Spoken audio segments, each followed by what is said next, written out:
A poor woman shared her blanket with a stranger in the cold. She didn't know he owned half the city. One freezing night, she thought it was just a small act of kindness, a torn piece of cloth to keep them both alive. But that shivering man on the bench wasn't who he seemed.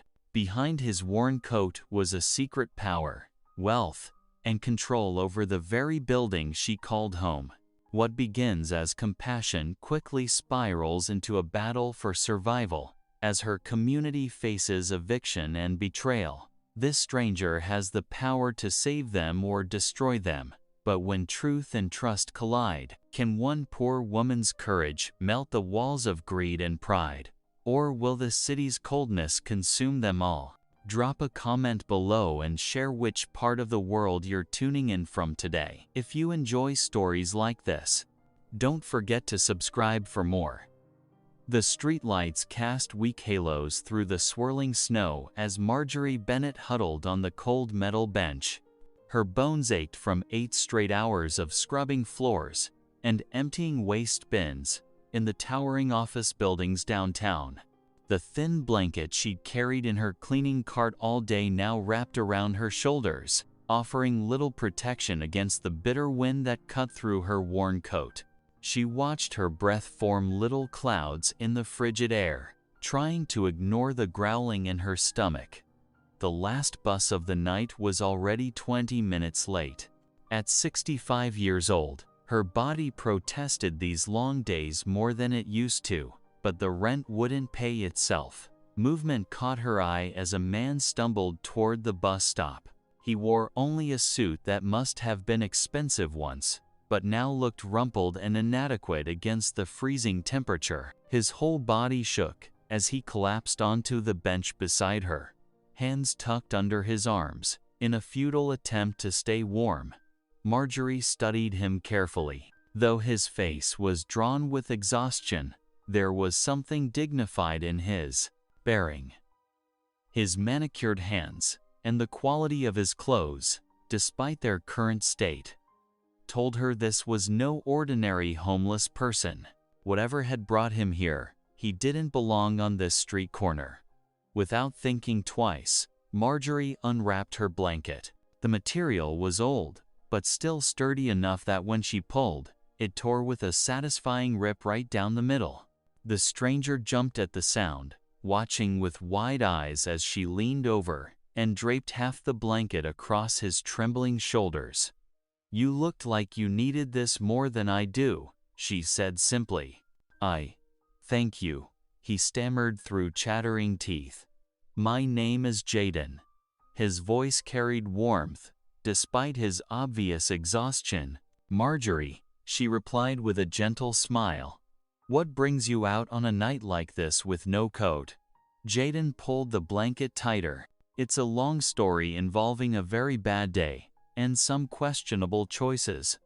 He managed a weak laugh. "But your kindness, I wasn't expecting that." They sat in companionable silence as the minutes ticked by, sharing what warmth they could. After 45 minutes with no sign of the bus, Marjorie slowly stood up, her joints protesting the movement. "I'd better walk home," she said. "The bus isn't coming tonight." Jaden rose quickly beside her. "Please, let me walk with you. It's not safe to be alone this late."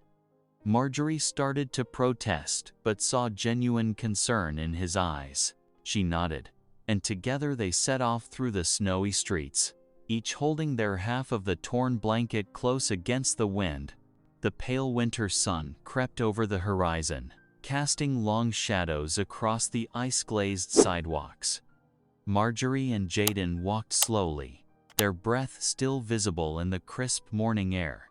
Her worn boots crunched against scattered salt crystals, while beside her, she couldn't help but notice the quiet tap of what appeared to be Italian leather shoes beneath his disheveled suit. The sight niggled at her mind. Those shoes probably cost more than her monthly rent, but she pushed the thought away.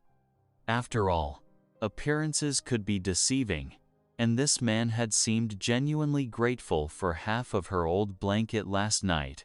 Their footsteps echoed through the empty streets as they approached her apartment building, its faded brick facade standing in stark contrast to the gleaming office towers nearby. Paint peeled from the window frames, and several concrete steps showed dangerous cracks from years of winter freeze-thaw cycles.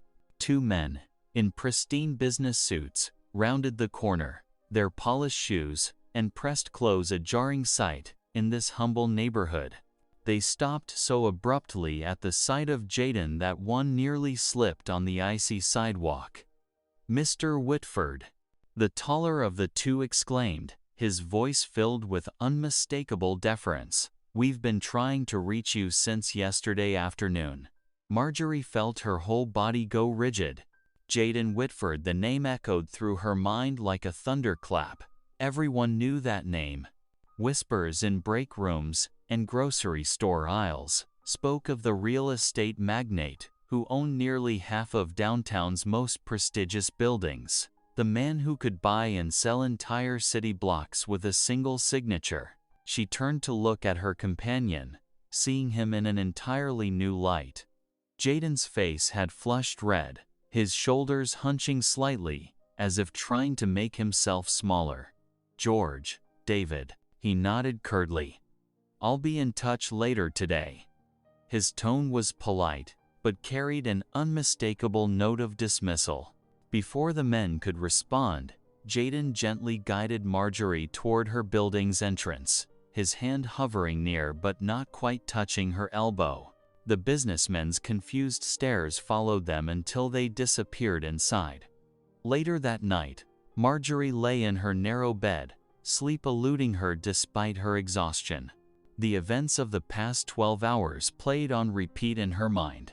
Jaden Whitford, one of the city's wealthiest and most powerful men, had sat shivering beside her at a bus stop. He'd accepted half of her worn blanket with genuine gratitude. He'd walked her home like any other kind stranger might. The question kept circling: why would a man who could summon a limousine with a single phone call spend hours in the bitter cold? What could have brought someone of his standing to that lonely bus stop on such a freezing night? Her mind churned with possibilities, but no answers came as she stared at the water-stained ceiling above her bed. The next evening, soft knocking echoed through Marjorie's small apartment. She opened the door to find Jaden standing there, his arms laden with brown paper grocery bags. Gone was yesterday's disheveled appearance. He wore a crisp charcoal suit that probably cost more than her yearly salary, but his eyes held the same gentle warmth she'd noticed at the bus stop. "Please," Marjorie said, holding up her hands. "I don't need. It's not charity." Jaden interrupted softly, stepping past her into the tiny kitchen. "Consider it a thank you for sharing your blanket last night. I don't know many people who would do that for a stranger." He set the bags on her worn formica table, the surface scarred from decades of use. Marjorie watched as he unpacked fresh vegetables, a whole chicken, bread still warm from the bakery, and other staples. "I can't accept this," she protested, though her stomach betrayed her with a quiet growl. "I get by just fine on my own." Jaden paused, a can of soup still in his hand. "Would you let me stay for supper? It's been a long time since I shared a meal with someone." Something in his voice made Marjorie look closer. Behind the expensive suit and carefully styled hair, she saw a familiar loneliness in his eyes, one she recognized from her own mirror. "Well," she said slowly, "I suppose it would be rude to turn away company." They worked together in comfortable silence, Jaden proving surprisingly capable. In the kitchen, as they sat down to eat, he spoke quietly about his late wife Sarah, gone 5 years now to cancer. Marjorie found herself sharing stories about her Thomas, taken by a heart attack while tending their small garden 8 years ago. "The funny thing about money," Jaden said, pushing peas around his plate, "is that it can't buy what matters most." Can't buy company that isn't looking for favors. Can't buy real conversation. Before Marjorie could respond, thunderous banging erupted in the hallway. Multiple voices raised in alarm, and she hurried to her door, Jaden close behind. The building's superintendent stood beside a stern-faced man in a suit, who was hammering a bright orange notice onto the wall. Neighbors emerged from their apartments, gathering in clusters of worried whispers. Marjorie's heart dropped as she read the notice. Condemnation notice. Property scheduled for demolition. All tenants must vacate within 30 days. You can't do this. Mrs. Chen from apartment 3B cried out. Where will we go? The official adjusted his tie. The building has been sold. The new owners have approved plans for luxury condominiums. What new owners? Marjorie asked, her voice trembling. The man consulted his clipboard. Whitford Properties acquired the building last week. Marjorie turned slowly to face Jaden, who had gone deathly pale. The warmth of their shared meal turned to ash in her mouth as understanding dawned. The gentleman who'd brought her groceries was the same one whose company was about to make her homeless. Marjorie, he whispered, reaching toward her, but she stepped back, her eyes filled with hurt and betrayal. The hallway erupted into chaos as more residents emerged, their panic and anger filling the narrow space. But for Marjorie, the world had gone silent except for the thundering of her own heart. Dawn crept over the city, painting the frost-covered windows in pale gold. Marjorie hadn't slept, her mind replaying last night's events like a broken record.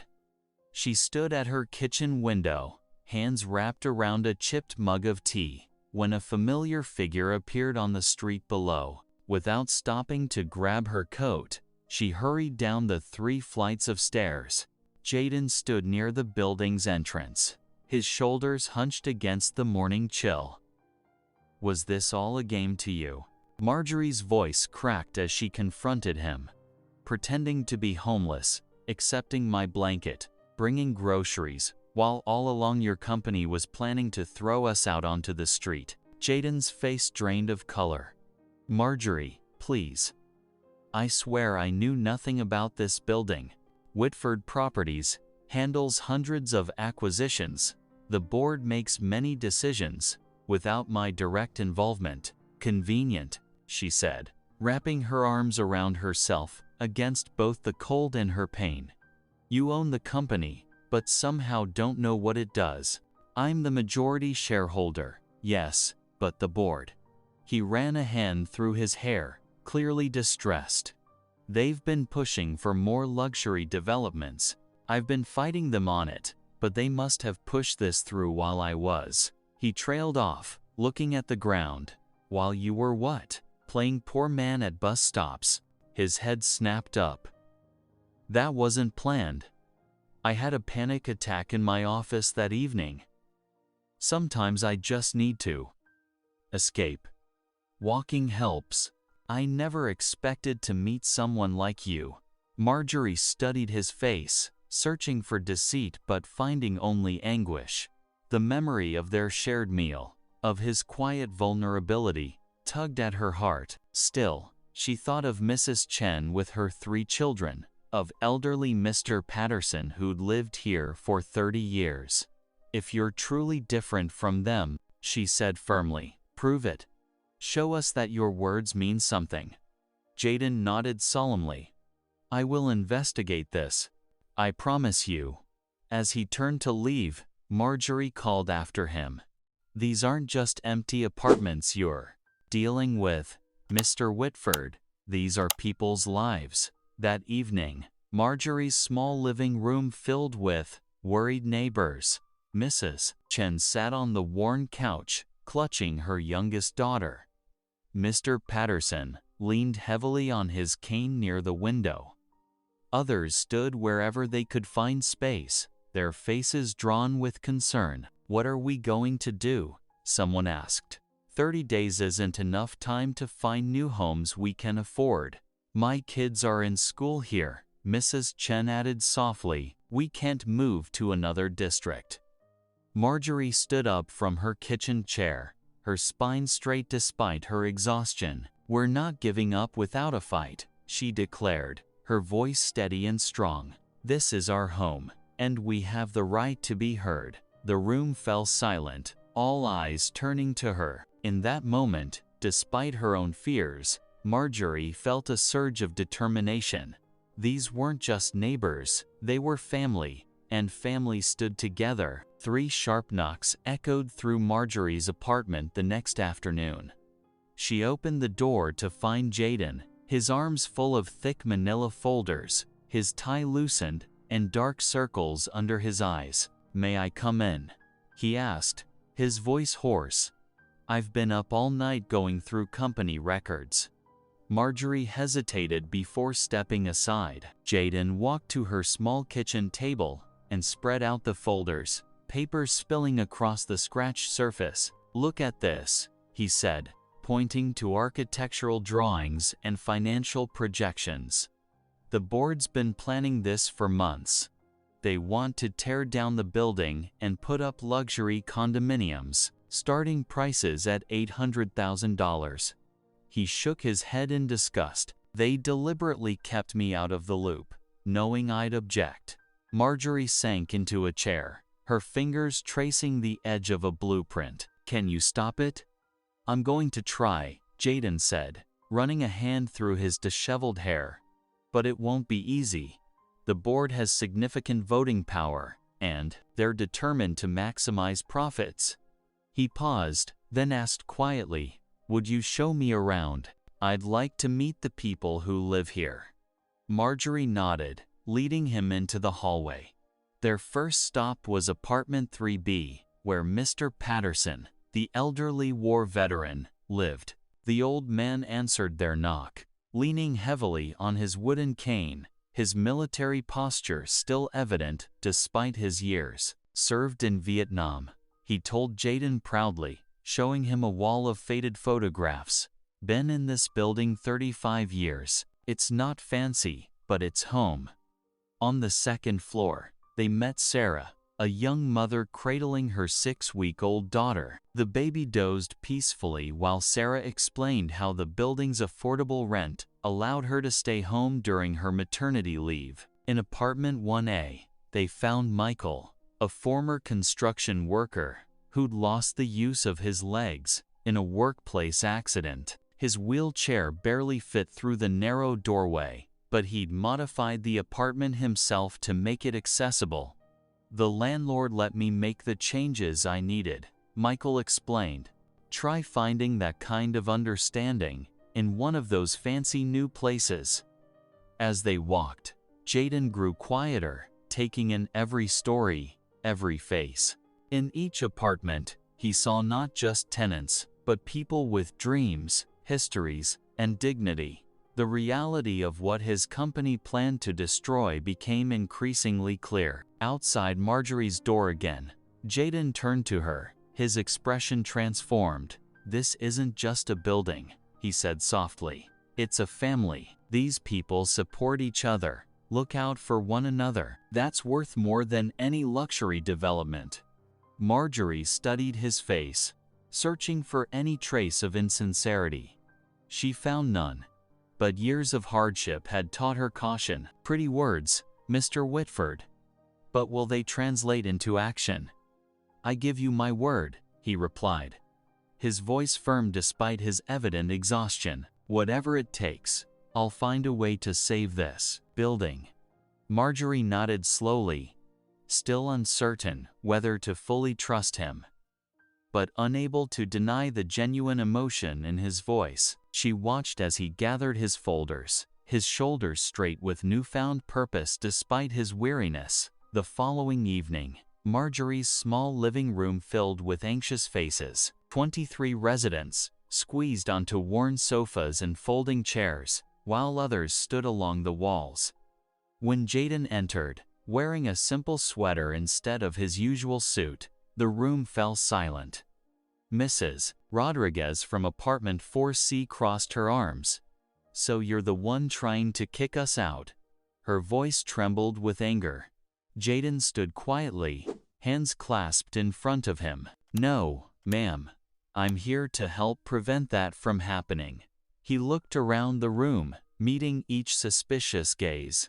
I owe you all an apology. My company's actions were wrong, and I'm determined to make it right. Michael wheeled his chair forward. How can we trust you? Your kind always make promises. You're right to be skeptical, Jaden admitted, pulling out a thick folder. That's why I brought this, a new proposal I've been working on. He spread the papers on Marjorie's coffee table, and residents leaned in closer. Instead of demolition, we renovate, new wiring throughout the building. It's dangerous and outdated now. Structural repairs to the foundation. A community garden in that empty lot next door. He pointed to detailed drawings. And most importantly, your rent stays stable, with only small increases tied to inflation. Sarah, the young mother, bounced her fussy baby while studying the plans. What about the elevator? It breaks down all the time. Complete replacement. Jaden nodded, along with new security doors and better lighting in the parking lot. Mr. Patterson tapped his cane thoughtfully. Sounds expensive. What's in it for you? A chance to do business the right way, Jaden replied. The way my mother taught me before I. He paused, swallowing hard. Before I lost sight of what matters. The room grew quiet as residents studied the plans. Whispered conversations broke out in corners. Finally, Mrs. Rodriguez spoke again, her voice softer now. You'll put all this in writing? Legal papers? Absolutely. My lawyers are drafting the documents now. One by one, heads began nodding. Hope replaced suspicion in their eyes. After an hour of questions and discussion, the residents voted to support Jaden's plan. As people filed out, many stopped to shake his hand or pat his shoulder. The atmosphere had transformed from hostility to cautious optimism. When only Marjorie remained, Jaden sank onto her couch, suddenly looking tired. Thank you for giving me this chance. You reminded me of someone tonight, Marjorie said softly, settling into her armchair. Someone who knew right from wrong. My mother. Jaden nodded, his voice thick with emotion. She raised me alone after my father died. Worked 3 jobs, but never missed church on Sunday. He smiled sadly. She taught me that faith and integrity matter more than money. Somewhere along the way, building my business empire, I forgot that. He looked at Marjorie intently. You have her courage. That same quiet strength. When you gave me half your blanket that night, it was exactly what she would have done. In the days that followed, the old apartment building hummed with new energy. Every afternoon, Jaden's polished shoes clicked through the hallways, but now they were accompanied by friendly greetings instead of suspicious stares. On Monday, he spent 2 hours with Mr. Chen on the 3rd floor, carefully noting how the windows leaked cold air. By Tuesday, workers arrived to install weather stripping and new seals. On Wednesday, he sat with the Martinez family, their 3 children crowding around as he sketched ideas for a playground in the empty lot. Marjorie watched this transformation with quiet joy. After her long shift scrubbing office floors downtown, she'd return to find Jaden waiting with a thermos of hot tea. They'd sit at her small kitchen table, steam rising between them as they pored over plans and possibilities. What about here? Jaden would say, pointing to a blank space on the blueprint. The seniors mentioned wanting a place to play cards and meet friends. Marjorie sipped her tea thoughtfully. That corner gets good sunlight. Perfect for a community room with some comfortable chairs and maybe a small library. Their evening planning sessions became a warm ritual. Sometimes other tenants would drop by, adding their ideas to the growing list. Mrs. Rodriguez suggested raised garden beds for vegetables. Michael, who used a wheelchair, helped design wider doorways and gentle ramps. On Thursday evening, Jaden surprised everyone by showing up in old jeans and a sweater. The basement heater had broken again, and instead of calling repair services, he rolled up his sleeves and crawled under the ancient machinery with the building's handyman. "Joe, hand me that wrench," his muffled voice called out.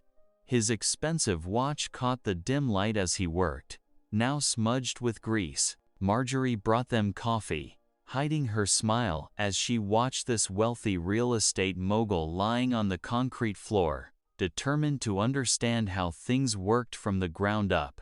"Got it," he exclaimed 2 hours later, his face streaked with dirt, but beaming as warm air finally rushed through the vents. The gathered tenants cheered, and someone started passing around cookies. By Friday afternoon, Jaden called everyone to gather in the lobby, standing next to Marjorie, his tie loosened, and his usual corporate polish softened by genuine excitement. He held up official-looking documents. "It's done," he announced to the crowded room. "The renovation plan has been formally submitted to the board. We're not just saving this building, we're making it better, together." The lobby erupted in applause and happy tears. Mrs. Rodriguez hugged her grandchildren. Michael pumped his fist in the air, and Marjorie stood quietly, watching Jaden's face as he received handshakes and thank yous, seeing in his eyes not the wealthy businessman from that cold bus stop night, but someone who had found his way back to what truly mattered. The mid-December air crackled with excitement as strings of colorful lights began appearing in windows throughout the old apartment building. Mrs. Rodriguez's grandchildren skipped through the halls, their arms full of paper chains they'd made in red and green. The usual musty corridor smell mixed with the scent of pine as someone propped a small Christmas tree in the lobby. Marjorie stood on a wobbly stepladder, attempting to hang garland along her doorframe, when she heard familiar footsteps approaching. "Here, let me help with that," Jaden called out, hurrying forward. His usual suit was nowhere to be seen. Instead, he wore a comfortable sweater with snowflakes across the chest. He steadied the ladder with one hand while reaching up to secure the garland with the other. "I never thought I'd see Jaden Whitford playing handyman," Marjorie chuckled, climbing down carefully. "There's a lot of things I never thought I'd do," he replied with a warm smile, "like singing Christmas carols, which apparently is happening in your living room in about 10 minutes. Sure enough, several tenants began gathering in Marjorie's small apartment. Mrs. Chen brought sugar cookies, and Michael wheeled in with sheet music balanced on his lap. Jaden stood awkwardly at first, holding his lyrics sheet like a corporate report, but soon found himself swaying along to "Silent Night." "You're a bit off-key," Marjorie whispered teasingly, nudging his elbow during Jingle Bells. "I'm better with spreadsheets than soprano," he whispered back, but kept singing anyway, his deep voice growing more confident with each carol. The evening passed in a blur of music and laughter, everyone momentarily forgetting the uncertainty that had haunted them weeks before. Children ran around with candy canes, and even Mr. Garcia, who rarely left his apartment, joined in for a few songs. On Christmas Eve, Jaden called everyone to gather in the community room. Nervous energy filled the space as he stood before them, holding a thick folder tied with a red ribbon. "I wanted to give you all something special this Christmas," he began, his voice unusually soft. "This is the final approved proposal for our building." He untied the ribbon with careful fingers. "Every apartment will be renovated, new windows, updated heating, proper insulation. The rents will stay affordable through a special program we've created. Nobody has to leave. This is your home, and it's going to stay that way." For a moment, Complete silence filled the room. Then Mrs. Rodriguez began to cry, clutching her grandchildren. Michael covered his face with his hands. The Chen family hugged each other tightly. Soon the room erupted in applause, tears, and joyful exclamations, in multiple languages. Marjorie stood quietly by the window, watching Jaden as he was surrounded by grateful tenants. When the crowd finally thinned, she approached him slowly. "You know," she said softly, "I don't believe it was just chance that brought you to that bus stop that cold night. Perhaps God knew exactly what he was doing." Jaden's eyes grew misty. Though he struggled to maintain his composure, he opened his mouth as if to speak, but no words came.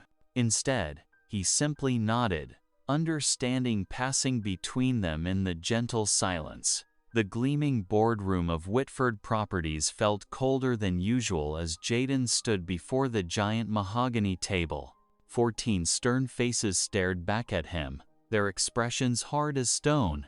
Outside the floor-to-ceiling windows, snow fell silently over the city skyline.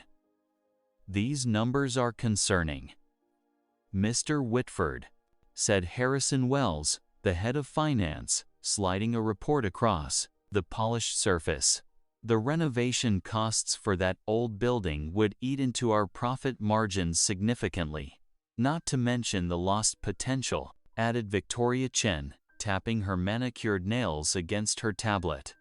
"That location could host luxury condominiums worth millions. Instead, you want to maintain it as low-income housing." Jaden straightened his shoulders. "Those apartments are people's homes. We have a responsibility too." "Our responsibility," interrupted Thomas Morgan, the eldest board member, "is to our shareholders." "You're going soft, Jaden. This isn't like you." The words stung more than Jaden wanted to admit. He'd built his reputation on being tough, decisive, unwavering in pursuit of profit. Now here he was, fighting for a rundown building and its residents. "Perhaps that's exactly what we need," Jaden argued, his voice steady, despite his racing heart. "A different approach. We can make reasonable profits while still serving the community. These renovations will increase property value while maintaining affordable housing." The vote stands at 11-3 against your proposal. Victoria cut in sharply. "Unless you reverse course, we'll be forced to reconsider your position as CEO." The threat hung heavy in the air. Jaden's throat tightened, but he kept his expression neutral. "I'll need time to consider the board's position." "You have 48 hours, Thomas declared, closing his folder with finality. Later that evening, Jaden found himself climbing the familiar stairs to Marjorie's apartment. The cheerful Christmas decorations still hanging in the hallway seemed to mock his heavy heart. Marjorie took one look at his face and wordlessly put the kettle on. They sat at her small kitchen table, steam rising from their cups of tea. "They're going to remove me as CEO if I don't back down," Jaden finally said, his voice rough. "Everything I've built over 20 years, gone." Marjorie reached across the table and patted his hand.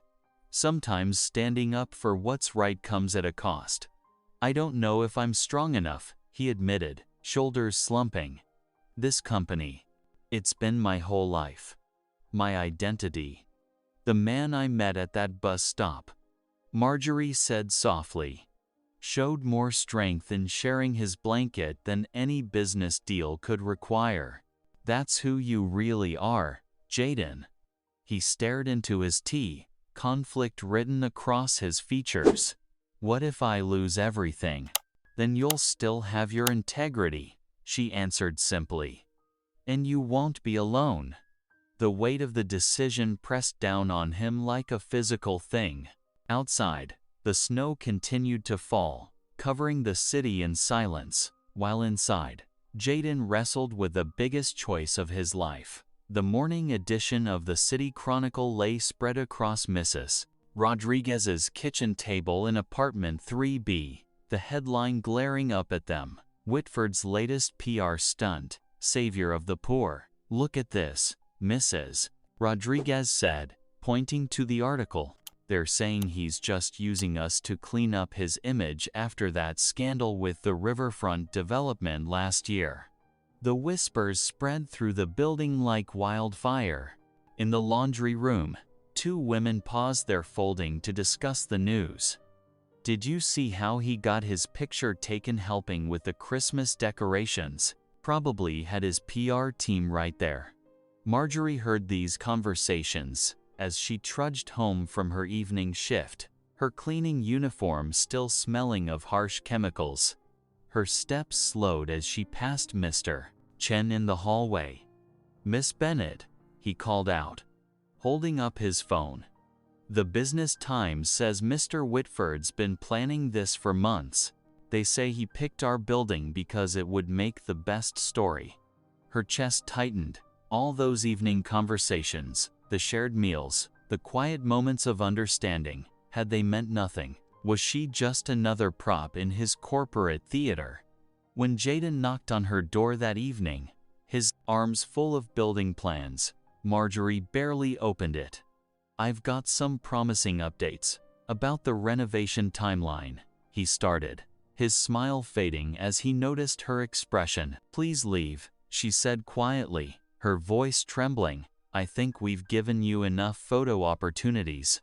"Marjorie, what are you talking about? The newspapers, the articles, this whole thing. Was it all just for show?" Her eyes stung with unshed tears. "I actually believed you cared."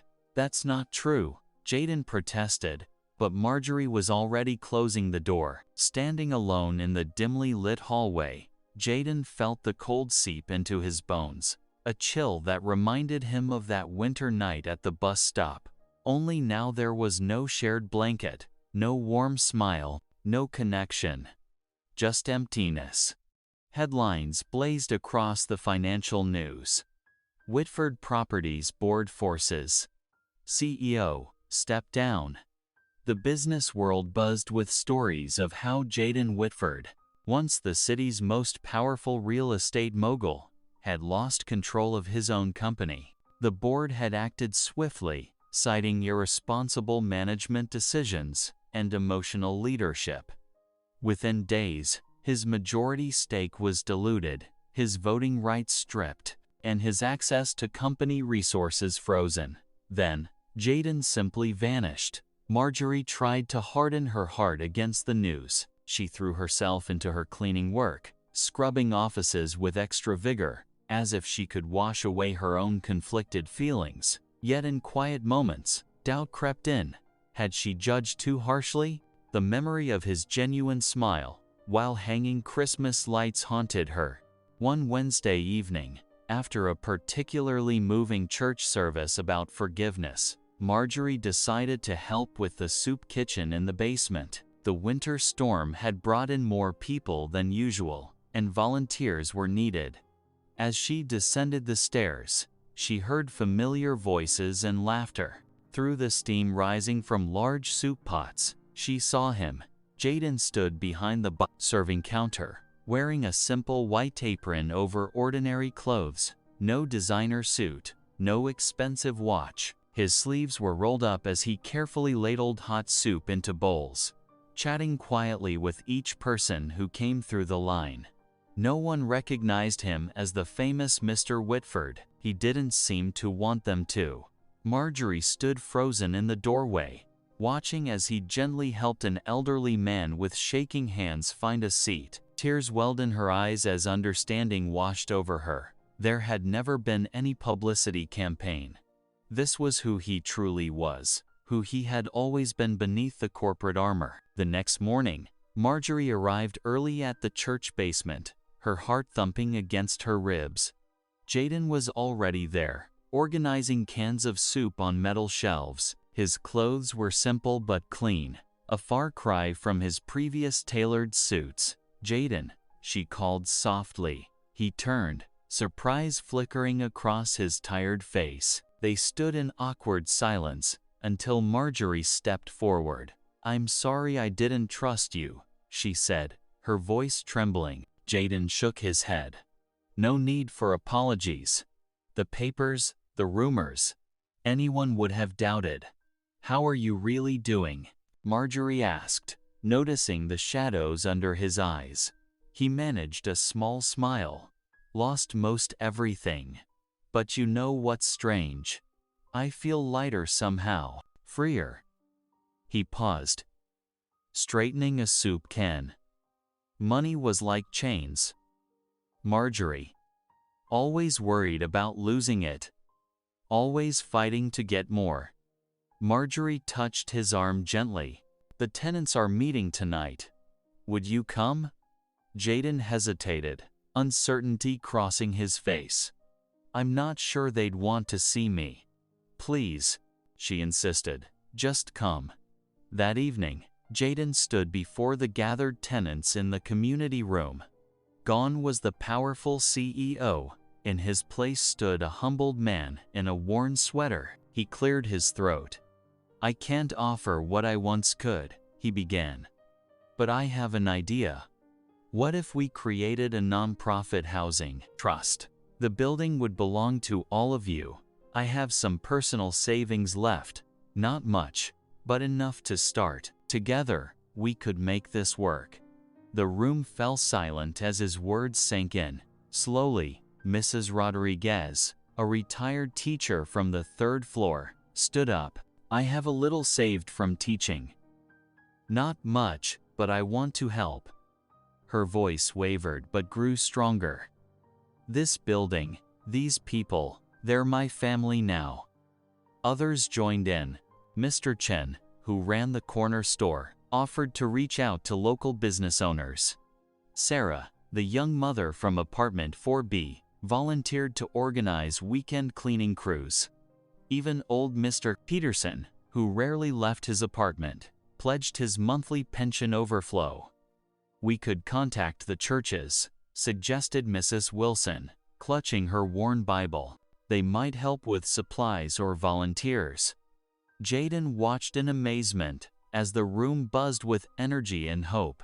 People who had barely spoken before were now planning together, sharing ideas, offering what little they had. Night after night, Jaden and Marjorie sat at her small kitchen table, surrounded by stacks of paperwork. The lamp cast a warm glow as they worked through legal documents and funding applications. Their shoulders would brush occasionally as they leaned over forms, their friendship deepening in comfortable silence. One evening, as moonlight filtered through the window, Marjorie folded her hands and bowed her head. "Dear Lord," she whispered, her voice trembling, "thank you for second chances. Thank you for bringing light when everything seemed dark." Jaden sat perfectly still, moved by the simple sincerity of her words. The prayer hung in the air like a blessing, wrapping them both in its peace. The morning sun streamed through freshly washed windows as Marjorie unfolded the local newspaper. There, on the front page, was a photo of their building with the headline, "Community Comes Together." The little building that could. Her eyes welled up as she read about their grassroots movement. "Look at this," she called to Jaden, who was measuring a wall for new baseboards. He wiped his hands on his work jeans, so different from his old designer suits, and came to read over her shoulder.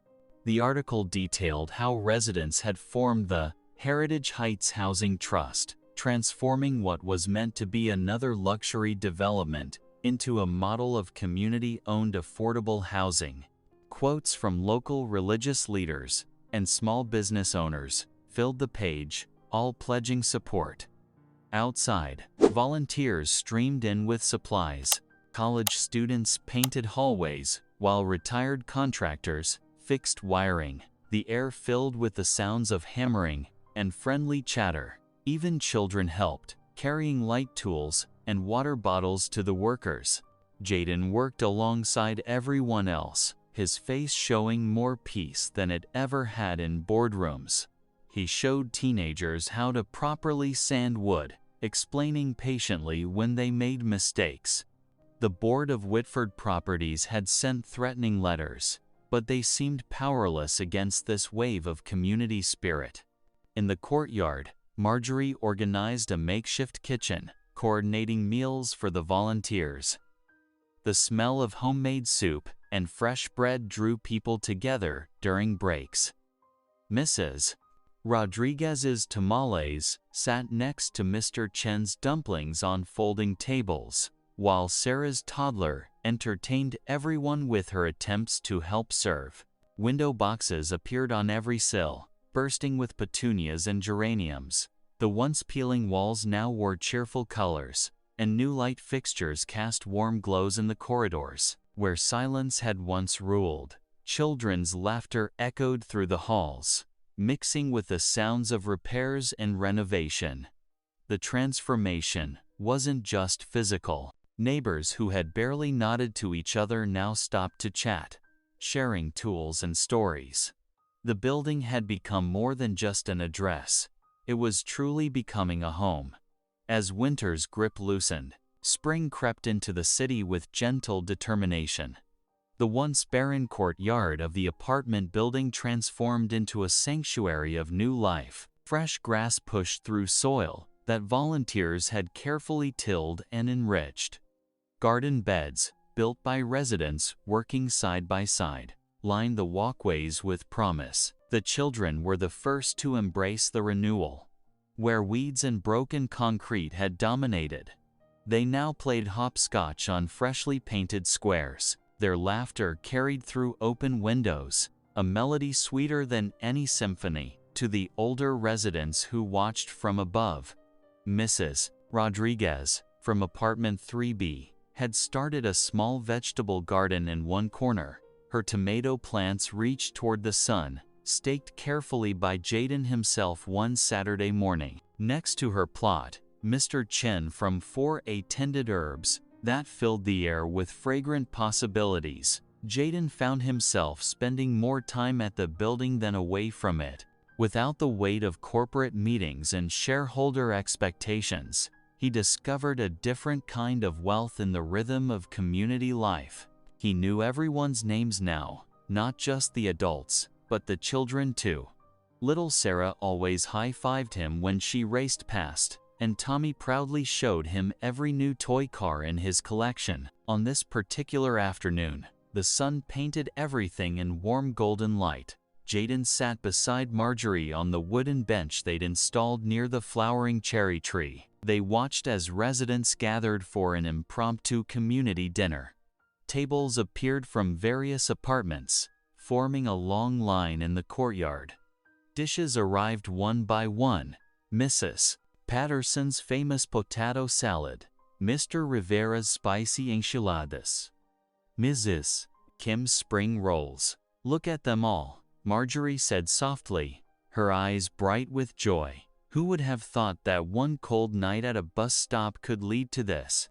Jaden turned to her, remembering the fierce cold and the unexpected warmth of a stranger's kindness. "That blanket you shared, it did more than just warm me that night. It warmed countless lives," Marjorie finished, her voice gentle with wonder. "God works in mysterious ways, doesn't he?" Around them, children darted between the tables, sneaking cookies when parents weren't looking. Old Mr. Thompson, who rarely left his apartment before, now sat telling stories to an attentive audience of youngsters. Even shy Mrs. Baker had emerged to share her prize-winning cornbread. Jaden reached over and squeezed Marjorie's hand gently. The gesture held volumes of unspoken gratitude for her faith when others doubted, her courage when the path seemed impossible, and her kindness that had started it all. Their eyes met in understanding, acknowledging the journey that had brought them here. The late afternoon sun cast long shadows across the courtyard as families continued to share food and stories.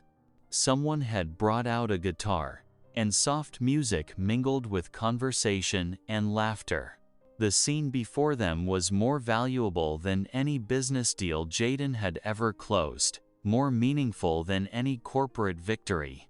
Just then, bells began to ring from the nearby church, their clear tones floating over the neighborhood. The sound seemed to embrace the moment, blessing this gathering of neighbors who had become family.